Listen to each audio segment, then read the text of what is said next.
Imagine this.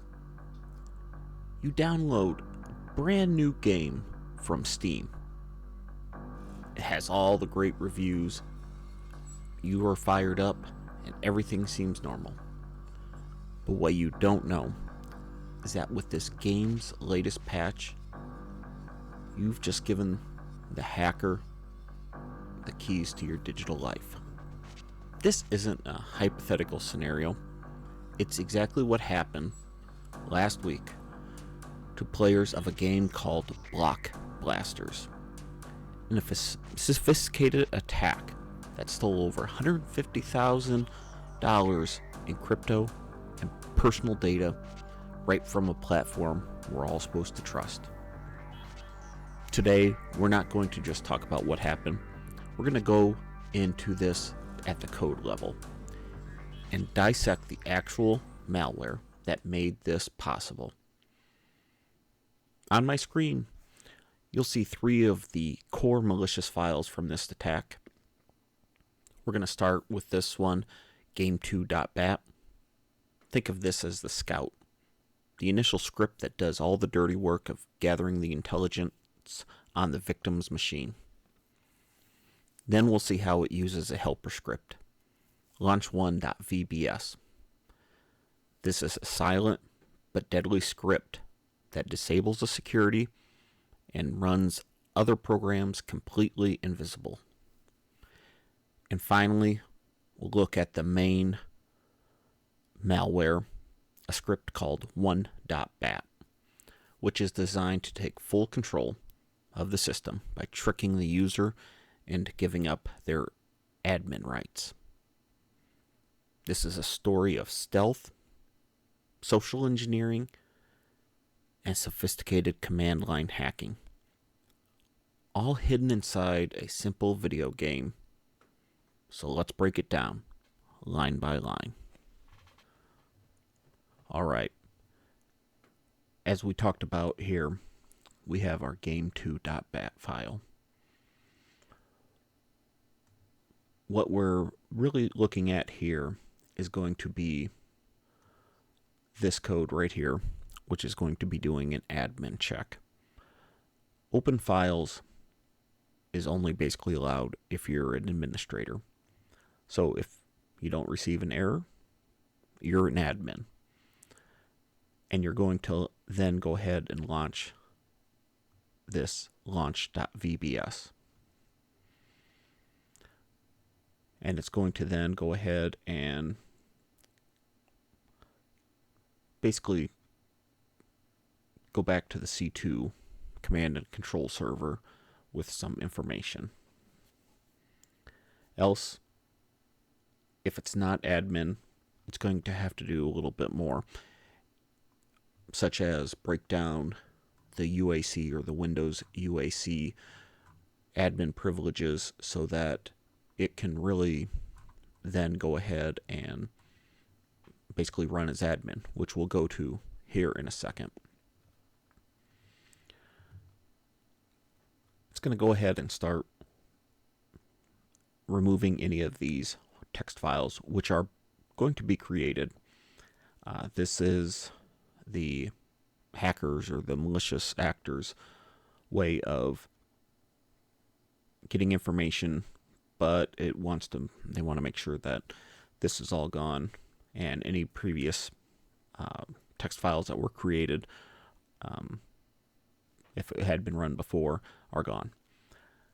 And as we move down, we're going to see again that this is being set, this AV report.txt, etc. Now, here's one of the other items here that it's going to be scanning for antivirus processes. Not only Windows Defender, but it has a whole list of AV processes that are within this list right here, and going through and seeing which ones have been running.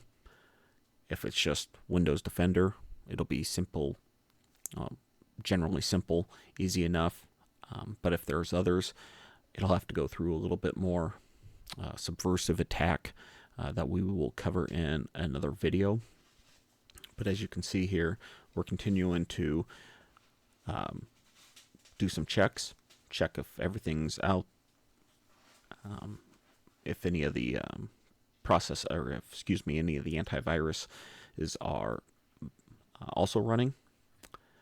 And then it's going to look for the user's information within this login users.vdf file.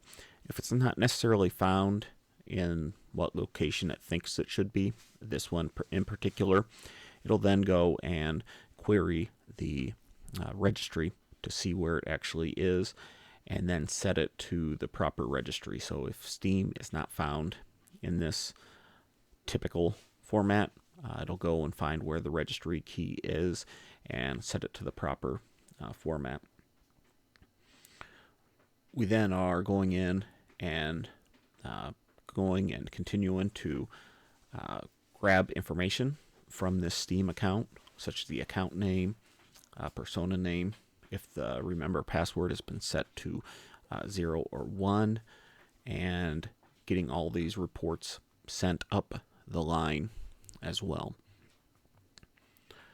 Now, as you can see, we're continuing to set all these informations. It's going to go ahead and then send up this information or contact the command and control server again. Continuing to go through and take account of these, uploading, continuing to get these information. And again, this is all just reconnaissance information and so forth. Now, if this information right here is checking to see if Windows Defender is the only thing running, if only msmpng.exe is running, then it's going to go ahead and just set it and make sure that none of this other information,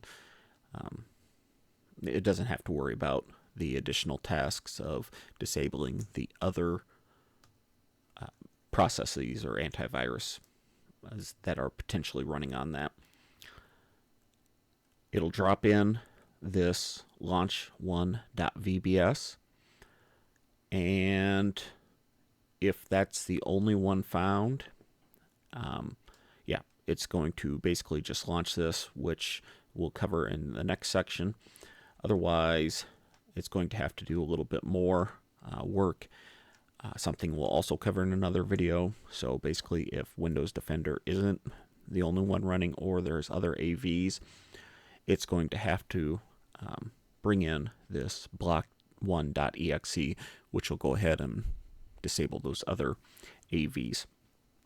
And then, of course, it needs to do its actual action of actually starting the game, which is this mega action platformer.exe. And so let's assume that we did the one.launch or launch1.vbs file here. And let's go ahead and take a look at this. So the VBS scripts, as we think about, if we think about batch versus VBS, batch are efficient command line type commands.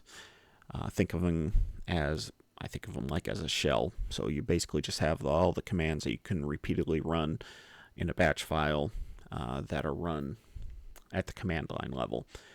Well, the VBS script is something that wants to run in the background, invisible. And so that's what this command here is doing, is command C0 false. So don't show the user that something's running on the machine, or make it visible, essentially. And we'll then launch one.bat. Now here's where the tricky stuff is. One thing I'll note here is we have a whole bunch of .zip files. Those come into play depending upon admin checks, the AV checks, and so forth. We see the password here. It's already set as 121. And then we have, again, the open files check, which is to check if it's admin.